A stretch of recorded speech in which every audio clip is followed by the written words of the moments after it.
We've discussed many times here on our YouTube channel techniques to getting your online course quickly set up, strategies around how to effectively do a pre-launch for your online course, roadmaps to getting customers signed up to your course. But in this video, I'd like to talk about a couple of big mistakes that I see a lot of people doing and that are preventing them from creating an online course to begin with, or that are leading them to putting out mediocre courses that really struggle to convert. All right, let's dive in. Here at Thrive Themes, we love talking about online marketing, building online businesses, and everything that has to do with WordPress. So if any of these things speak to you, be sure to subscribe to our channel. We've studied how many of our customers go from having an online course idea to launching a successful online course. And we've also spoken to many of them that have an idea, but struggle to pull through and make it happen. One of the main reasons why this happens is because of the now very famous curse of knowledge. And there's two reasons why the curse of knowledge is so dangerous. The first one is because it makes it really hard to put yourself in the shoes of someone who doesn't know some of the most basic things that you are trying to communicate in your content. And this is something that so many experienced content creators suffer from, including myself. I've uploaded hundreds of videos to YouTube. I've created many different courses, and yet I still struggle sometimes to not skip through things that seem obvious to me, but aren't that obvious to some of my viewers. And so this first consequence of the curse of knowledge oftentimes leads to your content not being clear or structured enough. But this is not even the most important danger of the curse of knowledge. You see, since you're not capable of identifying some of those obvious concepts that unexperienced customers in your niche don't know about, when the time comes to work on a course, you don't even remember the sheer amount of knowledge inside of you, and you start to get this feeling of imposter syndrome. You start questioning yourself if you even know enough to be able to put out a course out there and train people, or you start telling yourself that there are way more people out there better prepared than you are. And this is one of the biggest reasons why entrepreneurs fail to ever put out a course out there. And so you have to try to remember not to fall under the curse of knowledge trap, because not only can it lead to unclear content, but it can also be one of the main reasons that stops you from ever taking action on your online course business.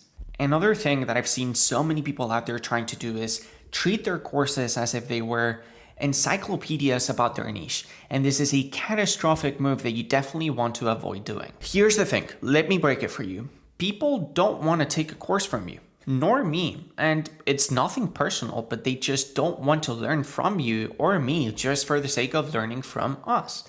When it comes to online courses, you have to remember that people are always going to be outcome driven. And this means that they're only going to invest in your course so long as it's fully clear that they're going to walk away from it with a specific skill or mindset that is going to allow them to take action later on in their own journeys. And so let's just say that you're thinking about releasing a course on how to start playing the piano, and you're targeting 40-year-old people that have never touched a music instrument in their lives. It would be a drastic mistake to try to teach your prospects everything that there is to know about playing the piano, because chances are that these people aren't interested in the thousands of different types of pianos that there exist, or the history behind the piano as a musical instrument. They probably just want to learn the essentials that can get them started playing the piano. What can really help you make sure that you don't fall under the encyclopedia trap is, before you even start writing your course, come up with 2, 3, or at most 4 key actionable points that you want your students to walk away with from your course. Going back to our piano course example, perhaps you want your students to be able to tell where to find each key on a piano, or how to read basic music sheets, and how to play Happy Birthday to You on the piano. I see this encyclopedia trap get even worse when I see someone trying to sell a high-ticket online course, right? Since the price of my course is more expensive, I need to be stuffing in there even more information. No. In fact, the truth is, the better you get at explaining your particular skill in the shortest time span possible, the more grateful people are going to be. I mean, time is something that we all value, and longer courses don't necessarily equal more value. Plus, it takes really good writing to teach difficult skills and concepts in quick, easy to digest lessons. It's not a simple task. Now, how do we define those clear outcomes to make people feel safe about purchasing your course? Well, it starts on your sales page, and there's an easy framework for this. Have a big H2 section on your landing page that reads, by the end of this course, you will be able to play Happy Birthday on the piano with both hands, for example. Have a bullet point list of everything that your students will be able to do by the end of your course, and you will draw a crystal clear outcome-driven structure in their minds that will make it much easier for them to take action and buy your course. Important, don't forget that you actually need to deliver on these outcomes, right? You need to make sure your students do indeed walk away with enough skills to do everything that you promised on your sales page. And to make sure that you do that, I strongly encourage you to do the following. Break down complex topics into different modules that build up on top of each other.